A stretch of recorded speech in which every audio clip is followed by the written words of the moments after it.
cuarto día de cuarentena, he decidido que os voy a explicar en qué consiste esto de predecir cómo va a evolucionar una enfermedad. Porque ha salido en la tele gente diciendo, bueno, tenemos un modelo que nos dice que el pico va a estar aquí y tenemos que aplanar la curva, etcétera, etcétera, ¿no? Pero, ¿qué es lo que se está haciendo? Es la pregunta, ¿no? Os voy a explicar el modelo más simple que tenemos para hacer predicciones acerca de enfermedades dentro de poblaciones. Empezando por el principio, un modelo no es otra cosa que un conjunto de ecuaciones que nos explican cómo funciona algo del mundo real. En concreto, el modelo que os voy a contar se llama modelo SHIR, y no es demasiado original en el nombre, porque viene de dividir la población en tres grupos. Tenemos un grupo de gente sana o susceptible de ser infectada, pero que no lo está aún. Tenemos un grupo de gente infectada con la enfermedad y tenemos un grupo de gente recuperada. Aunque este recuperado no es demasiado esperanzador, porque incluimos en ese grupo a la gente que ha muerto por la enfermedad. En cualquier caso, este es el grupo de gente que ya se supone que no puede contraerla. Un detalle a tener muy en cuenta es que los grupos suman el total de la población. Una persona necesariamente está siempre en uno y solo uno de estos grupos. Cuando nosotros pensamos en cómo evoluciona una enfermedad, realmente lo que estamos pensando es cuánta gente va a haber infectada en un cierto momento, cuánta gente va a estar recuperada, con lo cual lo que estamos describiendo es el cambio en cada uno de los grupos que hemos definido al principio. Así que en verdad las ecuaciones de nuestro modelo no van a ser otras que estas, que describen cómo evoluciona la población de cada uno de los grupos. Tenemos las letras S, I y R, que venían de antes, pero también aparecen otros parámetros. Beta es lo que se conoce como índice de transmisibilidad, cuántas personas infecta una persona que tiene la enfermedad. La N, que es el total de la población, el número de personas que viven en un país, por ejemplo. Y tenemos la B. La B es la probabilidad de que una persona se recupere de la enfermedad. Este recuperarse es relativo. Podemos analizar un poco más en detalle las ecuaciones.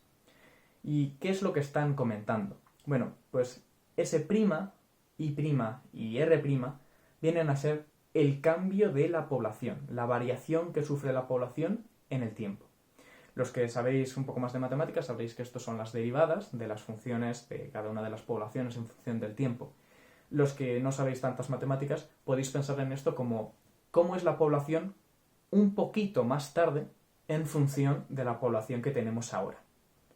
Cojamos, por ejemplo, la primera de las ecuaciones, la ecuación de la gente sana. Vemos que, en primer lugar, tiene un signo negativo, va a decrecer. Y esto tiene todo el sentido del mundo. La población de gente sana lo único que puede hacer es pasar a estar infectada. En todos los casos siempre vamos a ir de la izquierda a la derecha. Esto desde un punto de vista matemático también tiene sentido. La derivada, si le pongo un signo negativo, va a ser negativa y por tanto la función es decreciente. Pero bueno, ¿tiene sentido que la fórmula sea esta para la variación? Sí. ¿Por qué?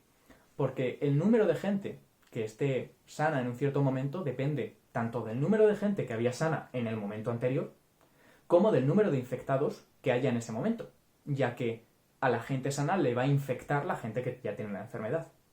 Y por último, tiene sentido que aparezca la beta, porque es la capacidad que tiene una persona infectada de infectar a una que no lo está. Así que cuanto más grande sea la beta, más fácilmente perderé gente que estaba sana en un primer momento.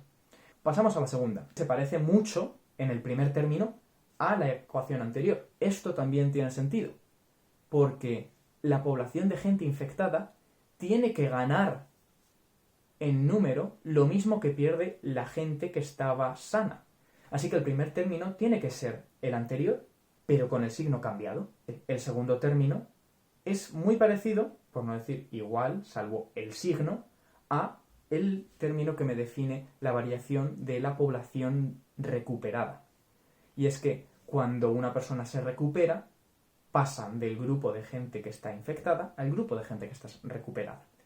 Y depende en concreto del parámetro B, que me dice lo fácil que es que pase de un grupo a otro. Ahora que hemos visto las ecuaciones, seguramente más de uno esté pensando, bueno, ¿y qué pinta tiene cuando yo dibujo esto, no? Y el caso es que lo habéis visto en las noticias a lo largo de estos días, porque si esto es un modelo epidemiológico, necesariamente se tiene que parecer a las cosas que han sacado por la tele cuando hablaban de la curva, ¿no? De aplanar la curva.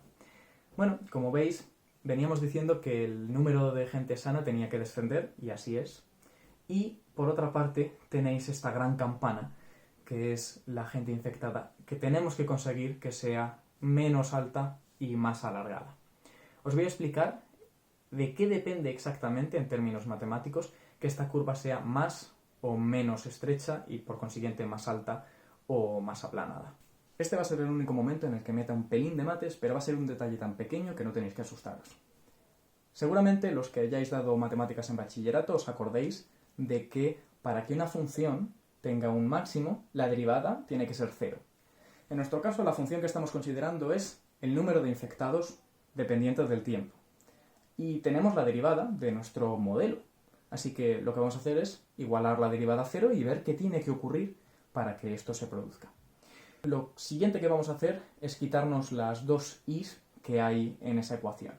Y despejando la s en función del resto de parámetros, llegamos a que el número de infectados más grande, el pico de infectados, se da cuando s es igual a b por n partido de beta.